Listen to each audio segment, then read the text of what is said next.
Ito yung early signs pa lang. Parang mga heat exhaustion, yung hirap na yung katawan mo. Kumbaga sa nagwa-warning light na yung kotse mo na nasisira na. Number 1, fast heartbeat.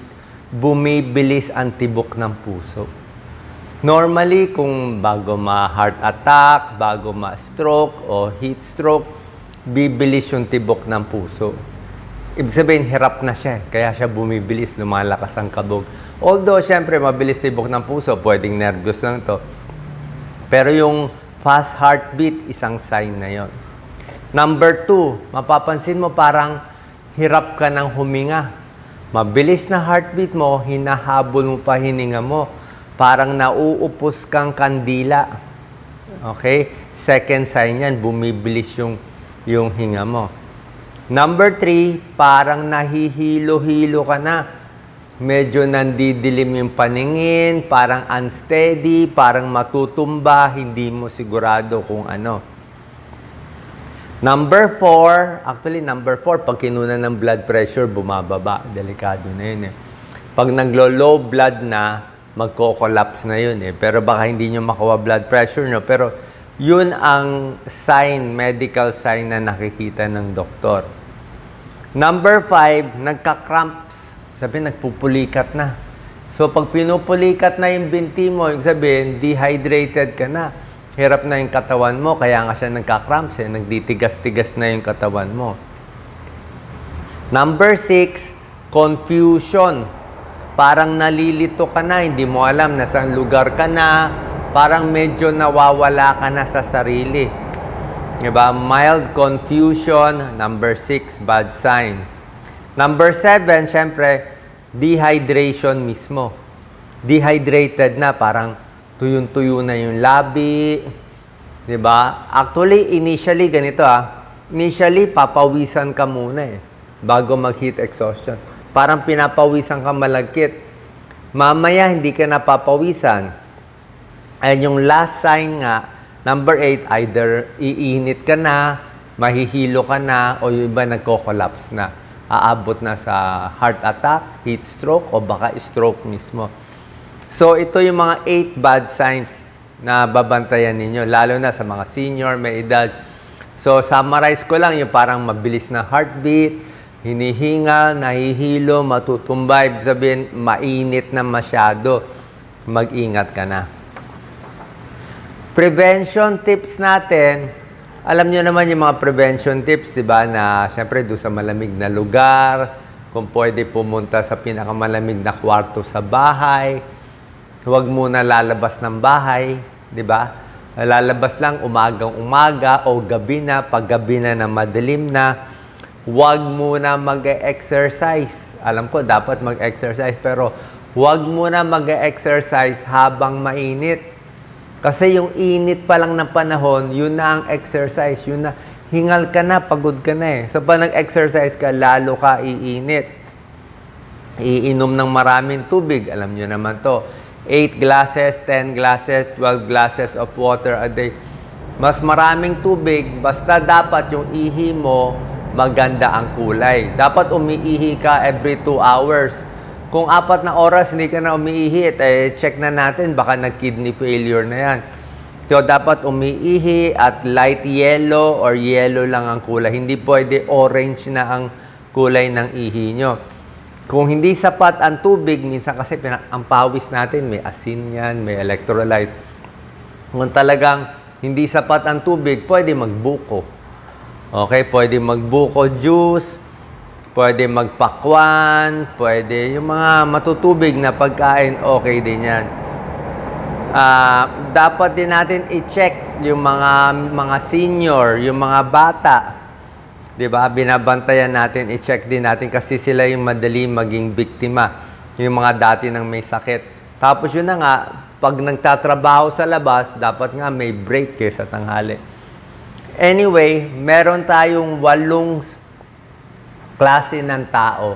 8 groups of people na dapat mag-ingat o ito yung 8 sakit na lumalala kung tayo ay naiinitan. Magugulat kayo dito. Hindi nyo pa alam to. Number 1, Varicose veins. Oh, hindi nyo ito naisip. Unahin ko na yung important sa akin.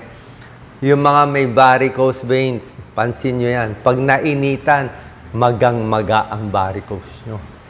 Varicose sa paa, varicose sa kamay, manas. Manas na manas kayo pag mainit. Kasi pag mainit, nagdadilate, bumubuka yung mga artery, yung mga vein. Kaya yung mga ugat natin na dating malaki sa paa, lalong lalaki yan. Galit na galit yung mga ugat, ang pangit tignan, magmamanas pa yung paa natin. Hanggang binti, hanggang hita, pwede magmanas. Okay, lumalala yan. So, ano gagawin?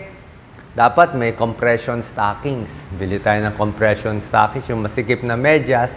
Meron yan sa sa internet, i-check nyo. Meron yan, yung iba't iba yung sikip. Ako yung pinakamasikip na ginagamit ko. Sinusuot ko yan everyday para at least mapigilan yung pagmanas ng paa.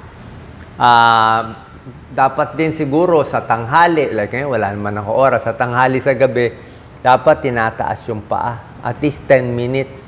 10 minutes kahit nakaganyan yung paa mo para yung gravity bumaba. Kung merong kayong kasama na magmamasahe, maganda, minamasahe. Kunwari paa to, binti, minamasahe. Mini milk para umakyat yung manas, mapunta dito sa puso at maihi natin. Sa puso, pupunta niya sa kidney para maihi. So, manas ang nagiging problema. Ang gusto ng may manas, malamig, mga winter, cold area. Pag naliligo, gusto niya malamig na tubig. Para pag malamig, lumiliit ang varicose. Number 2, lahat ng senior dapat mag-ingat pag mainit ang panahon. Senior kasi mahina na puso, di ba? Mahina katawan. Mabilis ma-dehydrate, mabilis ma-heat stroke. Hindi lang senior, pati sanggol. Every summer, maraming namamatay na senior at sanggol. Napapabayaan, hindi na lang nila alam, biglang babagsak. Kasi nga mahina na yung katawan, may edad na. Tapos nainitan, parang kumbaga sa puno, natuyot, natuyo siya. Number 3, ito mahalaga. Lahat ng may high blood at sakit sa puso. Kung kayo may high blood at sakit sa puso, tapos ang init-init, lalo kayo high blood. Bakit? Siyempre, nai-stress ang puso pag mainit Tataas ang blood pressure mo, pwede atakihin sa puso, yung balance ng fluid sa circulation natin, nagugulo siya. Either dehydrated ka, kulang ka sa tubig, sobrahan ka sa tubig, kulang or sobra, pareho hindi maganda. So, yung blood pressure mo nagloloko. Bumibilis ang tibok ng puso, hinihingal, pwede ka ma-high blood, pwede magkaroon ng sakit sa puso. Number 4, pwede ma-stroke. Ba sinabi ko, high blood and stroke connected. Sabi ng mga kaibigan kong neurologist na kaibigan, sabi nila, ang summer ang panahon ng stroke. Summer ang panahon ng mga stroke. Pagdating ng summer, yung mga hospital, emergency room, mas marami sila nakikitang stroke. Bakit? Sobra init Tumataas ang blood pressure. Hindi naman kaya mag-aircon lagi. Pag tumaas ang blood pressure, ano mangyayari? Tataas ang blood pressure. Yung pressure sa ulo, pag may edad na, pwedeng pumutok. Pwedeng pumutok yung ugat natin sa ulo. Pag pumutok, stroke na, dudugo. Diba? Tapos mainit, stress pa tayo, pagod pa tayo, hirap na tayo gumalaw, pipilitin natin gumalaw, ma-high blood ka lalo. Mainit pa, ma-high blood ka pa lalo.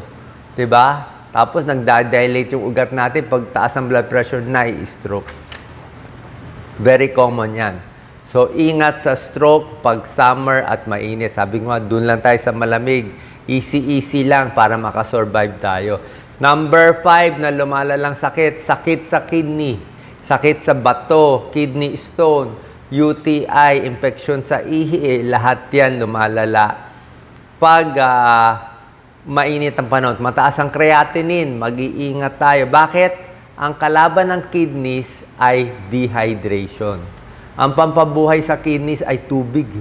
Gusto ng kidneys maraming tubig. Happy siya maraming tubig. Trabaho ng kidneys, gumawa ng ihi. Yan ang sabi ng professor ko dati.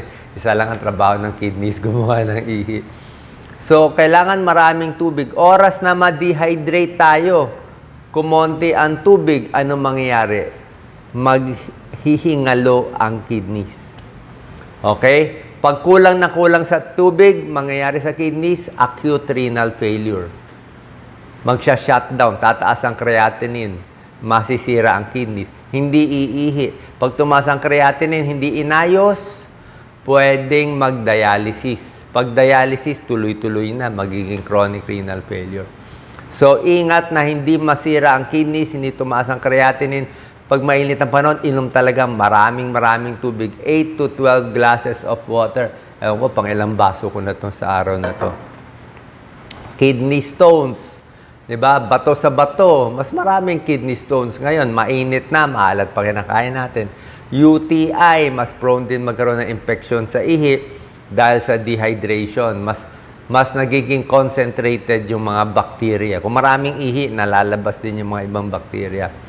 Number 6 out of 8 na lumalalang sakit ay sakit sa baga. Sakit sa baga, hika, pulmonya, emphysema, lahat yan lumalala. COPD, smoker, hirap huminga. Bakit? Pag mainit ang panahon, hindi ka na nga makahinga, di ba? Kahit wala ka sakit sa baga, hindi ka makahinga kasi ang init eh. Di ba? Pero pag malamig, nasa mall ka, nasa aircon, masarap maglakad. Pag nasa gym na may aircon, masarap mag-exercise. Pero sa init ng panahon, hindi ka makahinga. Kaya lumalala yung hika, yung emphysema at sakit sa baga. Gusto natin cool air. At pag mainit ng panahon, more pollen galing sa halaman, nag-allergy, naghihika. More air pollution at hinihingal ang mga tao. Number 7, yung mga overweight. Siyempre, pag overweight, ang bilis mainitan, di ba? Pawis na pawis eh. Di ba? Poor physical shape. Pawis na pawis, overweight na, ang bilis ma-dehydrate. And number 8, number 7 pala yung overweight. Number 8 is food poisoning. Di ba? Mainit ng panahon, ang bilis masira ng pagkain natin. Ingat tayo. Siguro, after 2 hours na kahain, pag hindi kakainin, lagay nyo na sa refrigerator. Ang bilis dumami ng bacteria, magtatai tayo. Pag nagtae na food poisoning, mainit na, dehydrated na, nagtatai pa, nako, delikado, ma-hospital tayo. Lalo na pag senior, nagtae, delikado. Ang bilis masira ng pagkain, mas maraming mga infectious diseases. Okay? So, ingat po lagi, inom ng maraming tubig, magtago sa init ng araw, at ano lang yan eh, sanayan ng katawan eh. Sanayan ng katawan. Pag walang ginagawa, inom ng maraming tubig, easy lang ang galaw, pag pagod, higa-higa lang, yan lang magagawa natin. Okay? Sana po nakatulong to para makasurvive tayo sa init ng panahon. God bless po.